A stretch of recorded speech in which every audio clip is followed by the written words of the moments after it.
So from listening to Mr. Obendako, he talks about the fact that we Africans, we need to go back to learn our history. That is before colonization, how we were living. The things that we did that kept us together, to the things that we did that made us prosper. We need to learn these things now, because there is a problem. We are having an identity problem. The things that we say about ourselves, the negative things that we say, and how we see our continent, how we see ourselves. It's a problem. And if we want to change our situation, we need to go back and learn. Not the time that they colonize here, but before that, the things that we were doing. And we've been made to forget these things. So how can we change it? So for the past few months, personally, I've been trying to get this information, but there is a problem. I realized that our history isn't that easily accessible. Because for me personally, baby, I started free. I didn't know where to start from, what to search for, and all that. But if we really want to change this thing, I say make our history so accessible. So before her, he knows the African history on him, the culture on him by head. Because repetition creates emphasis. The way they were able to make us forget who we are is by telling us certain things. And the more they told us, the more we started believing it and saying it ourselves. And once we keep on saying it, we start making decisions and actions towards that. And that is why we see ourselves, because we've been told we are cursed. So now we think we are cursed. If some people say that you are cursed for coming from Africa, that is a problem. So if we really want to get this information to people, we need to make it accessible. And that is why I decided to make this video, so that we talk about how we can make our history accessible to everyone. Because there are a lot of people who can do that, research. There are a lot of people who can do that. So we need to figure out how to get this information to them, so that it becomes easily accessible for even the child to get that information from the start. Then when they grow up, they will be able to make the right decisions for themselves. Before we start, I just want to say that if this is your first time watching any of my videos, don't forget to subscribe, because we are going to make a change and you want to be a part of it. So subscribe, like, share, leave a comment. I just want to know your thoughts. Okay, so let's begin.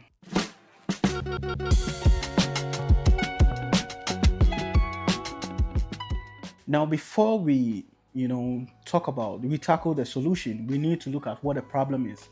And number one, our history is in fragments. When you look at our history, most part of it is spread or preserved orally. Because when you meet someone, or catch or say, oh, me nana say that tetenona say ni oh na kosi. All these stories, most of the time, doesn't give a clear picture of what was really going on.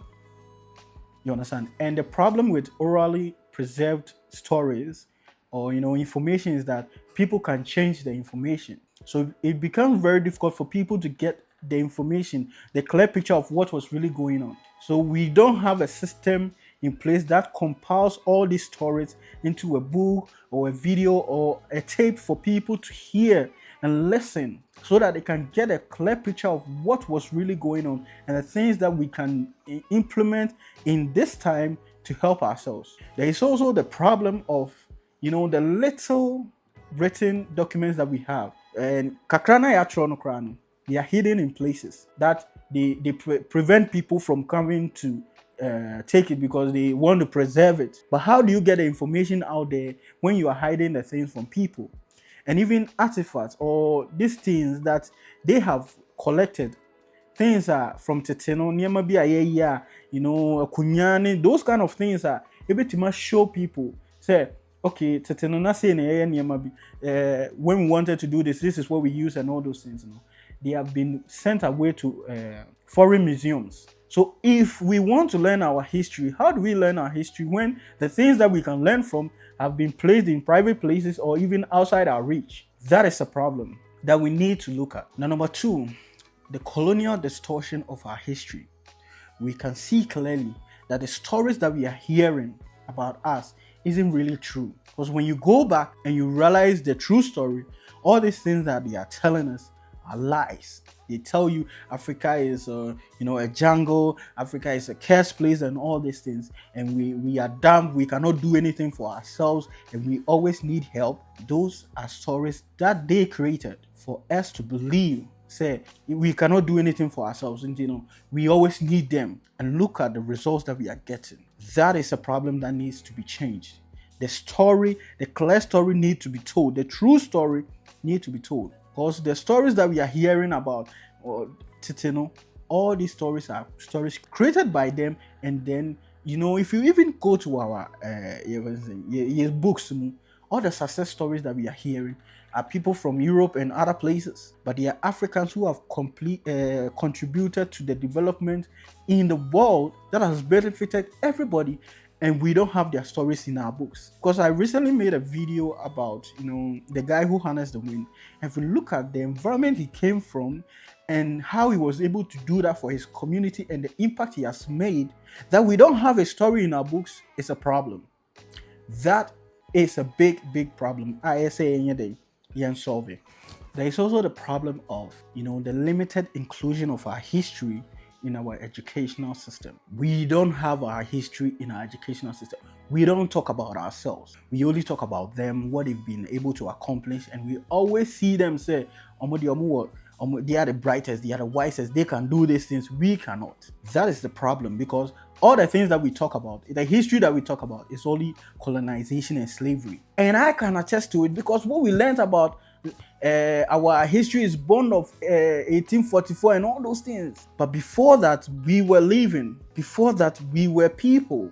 We were doing great things. Where is that story? We need to change this thing. This is a big problem, and that will come from making our history accessible. Because when people know something and you present them the truth, and they see it, they can tell this is it, then they can question what they already know.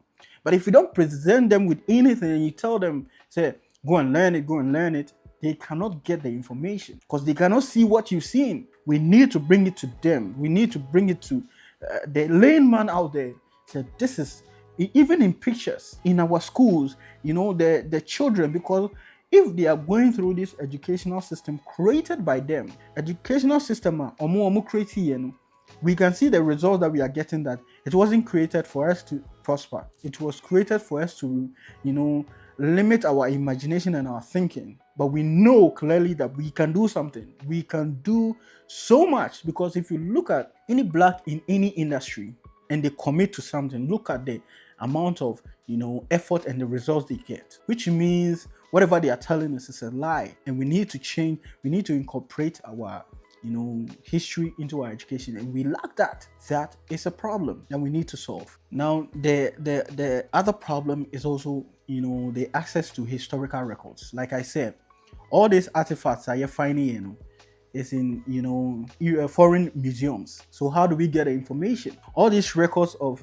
things that we can look at. If we had it in our museums and they were accessible, we can go there and look at it. If you ever watch Black Panther and you look at the museum they went to rob, you can tell that all these things are there with them. That doesn't belong to them. They belong to us. But then they have it there, and we are here looking for something that is already with them. How do we get it? All these records have been kept in their libraries, and that is about us. We don't have it. So how do we get people to know these things? How do we get people to learn these things? Even on the platforms that, the websites are being owned by them. Because I watched a video of, I think, Patrick Lumumba, I don't know his full name, but he said that we need to have a TikTok equivalent, or this social media platform. We need to have some in Africa, because these people can cut us off anytime. And I've been thinking about it, that all our information are on their platforms, are in their system, so they know more about us and we know more about them. So if we want to change this, we need to get our own system. We need to get our own information, places where we keep our information, and they should be presented to people so that people can learn and know the truth about who we are and what we are capable of. and then that will really bring the change. Is it not time now that we should have our own TikTok equivalent? There you go. China did it. Instagram equivalent. WeChat. Yeah, WeChat. Why? We must. Because these things that we now have and we are using from Europe and America, can switch us off any minute. They can. Yeah, all of us. And the moment they do that, we're Twitter, disconnected. they can switch us off completely. We must be in control. We say I have 2 million followers on Twitter, but you can be switched off any minute in a and second. you have 0 followers. They can't do that to China. So these are, there is no shortage of opportunities. And this is the kind of conversation that I would want to hear in our parliament. So that is a problem. And also the media, the representation of our story, they don't even incorporate it into our movies and documentaries. All they talk about is slavery, colonization. That is a problem that we need to change, because the more you feed this information to people, the more they believe it. Repetition creates emphasis. So if we really want to change, then we need to change the story. We need to change the narrative. And that will come from we deliberately making change. Now, these are the problems, and what are the solutions? I want to talk about this. There's something that Mr. Obindako talks about that I really like. Or say, when we share country be a developer, it's not by chance. It's not like change in happy. It was intentional. It was deliberate. Almost share that to bring that change to themselves. And to say that same change, we need to do it intentionally, systematically, and build these structures. This is what he talks about, and that is true, 100% true. You better know how parades are talking about black is excellence and all those things. But if we don't take real action to get real results, nothing will happen. They are taking action against us, and we are seeing the results. So if we really want to change, we need to make our history accessible to people. Now, how do we do this? Number one, when we talk about the fragmentation of our history, compiling, we need to have a system to compile these stories. Get it? Because, see, the old people are dying. They have the stories. We need to find a way to get to them and get all the information step by step, and compile it into videos, pictures, audios, and books, and share it to people in the schools. Get it to them.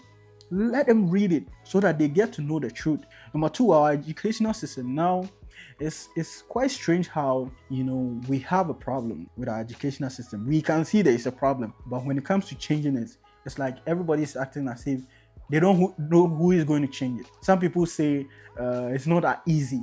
It's not easily said and done, or something like that. But we have to understand, of course, Rome wasn't built in a day, but it started on one day, and we need to start making that change by ourselves. You can't wait. It's going to take time, yes, but you have to start someday, and now is the time to make that change. So if we are really going to do this, we need to change the stories that we tell. We need to incorporate or bring African stories into our schools. Tell them. We need to tell people that this person did this, Kwame Nkrumah did this, Nelson Mandela did this, the guy who harnessed the wind. This story should be sent to them and shared in the schools and talked about on our TVs and our radios every single day. Because the more they hear it, the more it becomes part of people, and they start speaking it, and then that change happens. Then all the artifacts, the things that have been, sent to those places, we need to find a way to get it. Now we have to understand this thing. When we talk about, these changes, everybody related to the government being the one to make that change. But we have to understand, because I learned something, that if you want to change people's behavior, it's just little things that you need to change in the environment. You need to change, the information. You change something in the environment and everything changes. Let's take a look at the traffic light. When they created a traffic light for whatever reason, but everybody stops when there is red. For what reason? They changed people's behavior when they were driving. The zebra crossing and all these road signs. They've been able to change people's behavior with those signs. Just those little things in our community. Apart from, forget about the fact that, if you cross the red line, there will be laws and things. But this little thing, when to change lanes and all those things. This, yellow lights, all these things really changes people. Because I heard a story of, I think it was a washroom in a plane, and they realized that for the men, they usually pee around the WC, or more John's of goo everywhere. So they wanted to find a way to get them to urinate in the WC. So I think they decided to put a sticker of an animal at the bottom of the WC. And women, when we are urinating or when we are peeing, we want to target. So when people saw that bag, they thought maybe it's an animal. Why don't I gauge it? And they realized that it solved almost 50 to 60% of the problem just by putting a sticker there. So if we really want to change people's behavior in our country, it's not something strange that we have to do. We have to build. No. Little changes that we can make in our environment. Because I realized that somebody in Circle or the DV or the better form, but Drew East Legon on Fanto from that. Why? Because that dream no chain said that place they don't do that there. But Circle the obeying. If you go to a clean environment, it's hard for you to put something there, because whatever you put there, that will be the only thing that you've left there, and that changes your mindset. You understand? So if we really want to make these changes, it's not something big that we are supposed to do. It's something small, and it doesn't necessarily have to be the government. We in our schools, the stories that we tell ourselves, simple things that we can change in our environment. The art in the schools, the posters on our walls, the art people do on the street should represent our history. The more people see it, the more they start asking questions, the more the stories are being shared to them. And then the information gets communicated, and then people's mindsets start changing. If not, we are not going to see it. We will just talk about it. Now, our libraries, we need to value our libraries and fund them and fill them with books about ourselves. Books that we've written. There are a lot of books that Africans have written that nobody talks about. We are just reading, foreign books and all those. We need to, value what we do, our work. We need to value, and that will come from, pushing the information to them. Because if you don't do the advert, if you don't show it on TV, it's a problem. The media, our movies and documentation, documentaries should contain our history. History predating, colonization, not when they came to colonize that, but before that. The great civilization in Africa that we were able to build. We need to learn this. We need to show it in our history, in our movies, and in our documentary. We need to show it in our books, in our classrooms, on our street, on our media. We need to tell people. We need to share that. Bring it to them.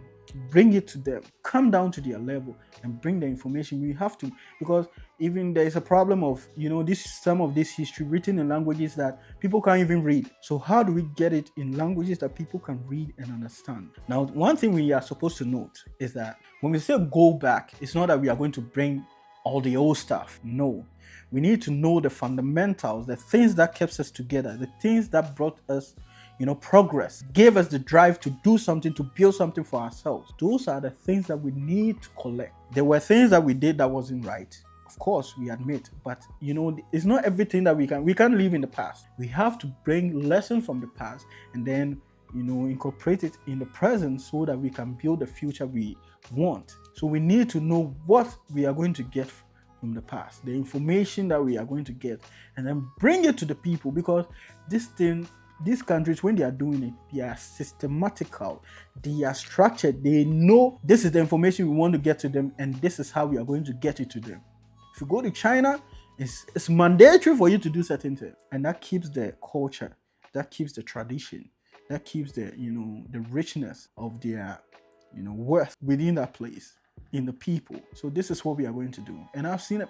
This is the problem and the solution that we can do to solve this. Now I'm hoping that this video gets to people, they watch it, and I need feedback. So if you watch this and you like it, subscribe, because part of my goal is to use the money I get from this to fund this such project, you understand, to support the young one coming up with talent. That is what I want to do.